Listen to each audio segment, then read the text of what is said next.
Seguindo aqui, vocês estão ouvindo um miado lá de cima porque eu tive que trancar minha gata, porque ela tá tocando terror aqui e tava atrapalhando a gravação do vídeo.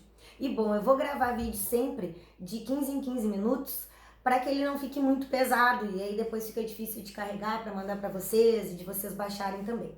Então, a gente vai fazendo de 15 em 15 minutos, aí dá um intervalinho, renova o café, vai no banheiro, pega mais uma aguinha e toca o baile.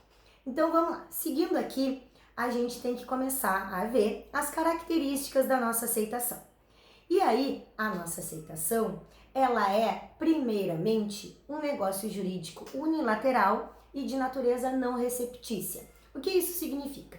Isso significa que a aceitação depende de uma manifestação única, que é do herdeiro que vai aceitar, e independe de comunicação ou anuência de qualquer outra pessoa, seja mesmo os demais herdeiros. Portanto, ela vai se dar simplesmente pela manifestação unilateral do herdeiro que diz que aceita essa herança, independentemente de anuência, ou comunicação de outras pessoas, por isso a natureza não receptícia.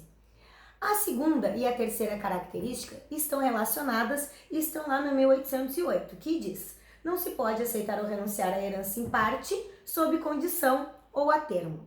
Isso significa que a nossa aceitação é um negócio puro, que não se subordina a qualquer condição ou termo. Vejam bem, a aceitação da herança não pode estar subordinada a condição ou termo, certo? É possível que um legado esteja subordinado à condição ou termo, por exemplo, mas a aceitação da herança jamais, assim como ela também é indivisível. Nós vimos no início do semestre que a herança, ela corresponde a todo o patrimônio do de cujus. Todo o patrimônio do de cujus inclui ativo e passivo. Pensem numa possibilidade da gente aceitar a herança por partes, Isso permitiria que, por exemplo, um herdeiro aceitasse somente o ativo e recusasse o passivo, que ia gerar, grandes problemas aí para nossa sucessão. Portanto, a aceitação da herança, ela é indivisível. Eu não posso aceitar a herança em partes, eu tenho que aceitar a herança no todo. E aí, os parágrafos 1º e 2º do 1808, eles colocam uma pulguinha atrás da orelha. Bom, vamos ler e aí a gente vai conversar sobre eles. 1808, parágrafo 1º. O herdeiro a quem se testarem legados pode aceitá-los renunciando à herança ou aceitando-a repudiá-los. Parágrafo 2º. O herdeiro chamado na mesma sucessão a mais de um quinhão hereditário sob títulos sucessórios diversos pode livremente deliberar quanto aos quinhões que aceita e aos que renuncia. Ora, Ju, não acabaste de dizer que a aceitação da herança é indivisível? Aí agora tu vens e lê o parágrafo 1º e o parágrafo 2º do 1808 e aí fica aquela dúvida. Esses parágrafos, eles correspondem a uma exceção à indivisibilidade da aceitação da herança? Será que os parágrafos 1º e 2º do 1808 correspondem a uma exceção à indivisibilidade da aceitação da herança? O que vocês acham? Então, lá no início do semestre, a gente estudou a diferença de herança para legado, e isso vocês já estão sabendo. O que os parágrafos 1º e 2º aqui dizem é que é possível aceitar o legado e renunciar à herança e vice-versa, pois se trata de títulos sucessórios diversos. Portanto, isso não é uma exceção à indivisibilidade da aceitação da herança, porque eu vou aceitar o legado como um todo ou a herança como um todo, podendo renunciar à herança ou legado que eu também tiver direito. Isso não representa a exceção à indivisibilidade da aceitação da herança, porque a aceitação continua sendo feita no todo. O que admite é a possibilidade de aceitar o legado e renunciar à herança e vice-versa, por se tratarem de títulos sucessórios diversos. Então fica aí a dica, se cair na prova, ninguém aqui vai errar, hein? Seguindo adiante, a gente tem que dar um destaque para a irretratabilidade da aceitação. Nós já vimos lá no início do primeiro vídeo que a aceitação da herança, quando feita por sujeito capaz, e na condição de herdeiro, respeitado, né, todos os critérios legais, ela é irretratável e irrenunciável. Não é possível que esse herdeiro volte atrás. Mas lá no início nós também vimos que, na possibilidade de existência de vício na aceitação, é possível a sua anulação. Portanto, a nossa aceitação, ela somente vai poder ser anulada no caso da existência de algum vício, como por exemplo, quando se descobre que o suposto herdeiro que aceitou essa herança, na verdade, não era herdeiro, certo? E aí a gente vai ter declarada a ineficácia dessa aceitação e o que este herdeiro recebeu a título de herança vai ser transmitido a quem realmente tiver direito a ela. Como é que isso vai se dar? Se já tiver ocorrido, né, a conclusão desse inventário, se já tiver ocorrido a partilha dos bens, isso vai se dar através de uma petição de herança, né? Ação que cabe a quem for interessado nessa herança, portanto, reivindicante, quem entende ter direito a essa herança vai ingressar com uma ação de petição de herança, aí reivindicando o que é seu de direito, né? Requerendo a declaração da ineficácia da aceitação. Mas destaco, a aceitação via de regra, né? Ela é irretratável e irrevogável.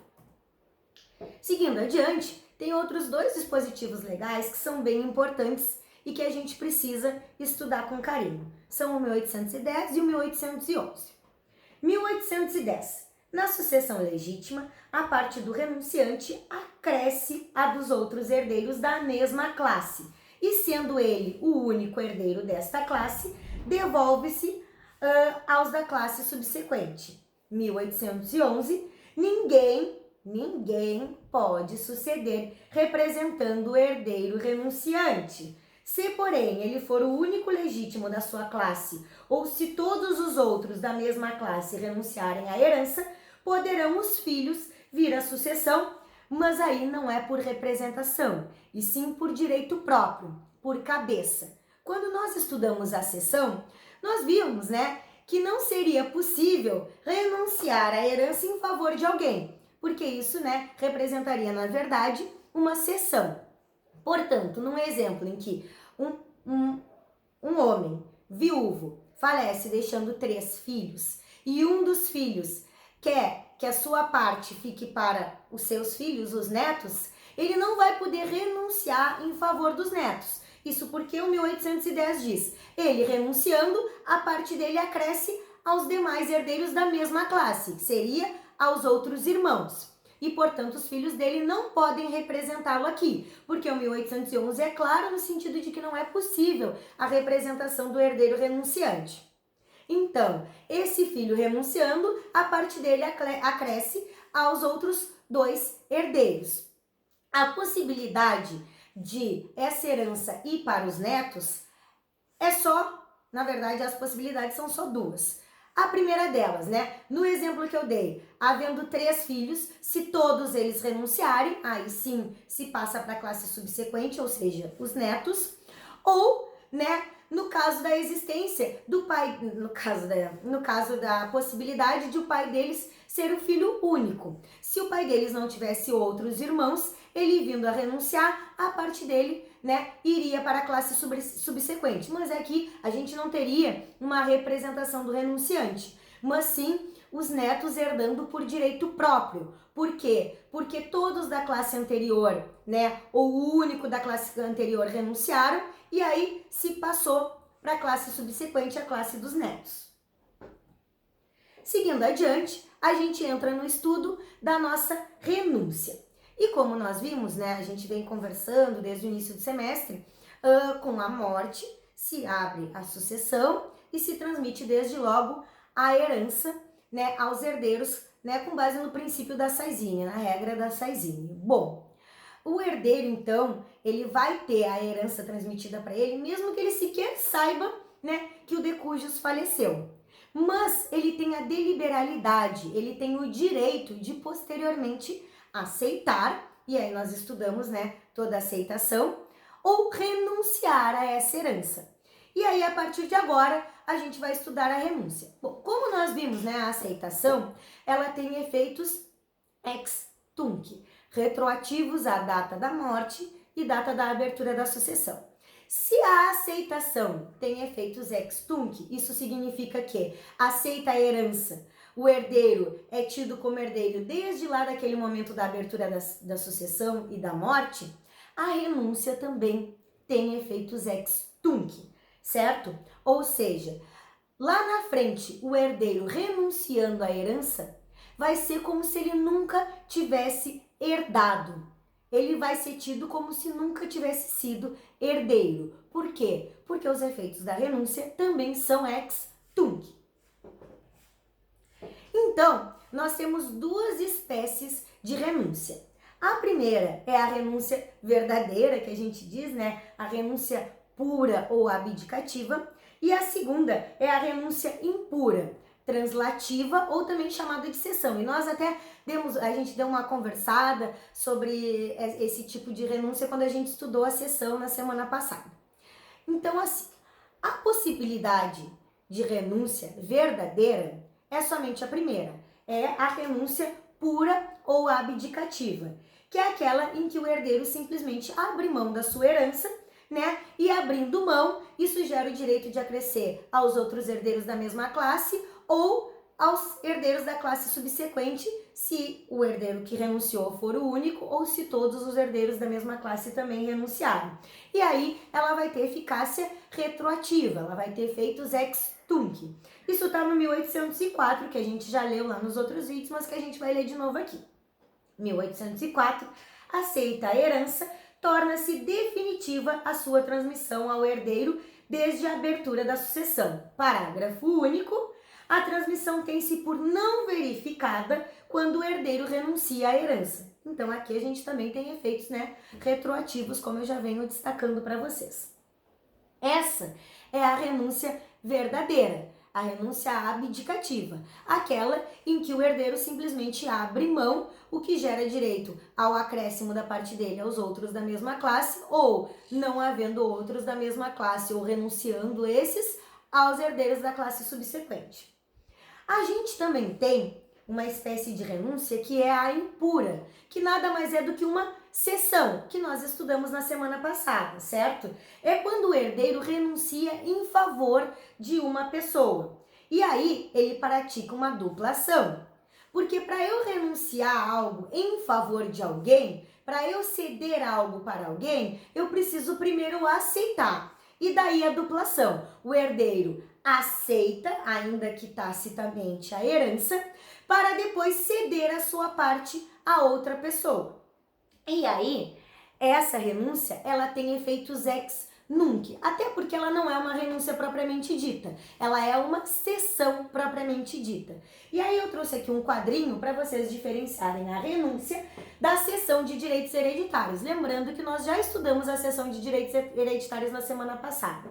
Ó, na renúncia, o herdeiro abre mão da herança, ele repudia essa herança sem indicar um destinatário.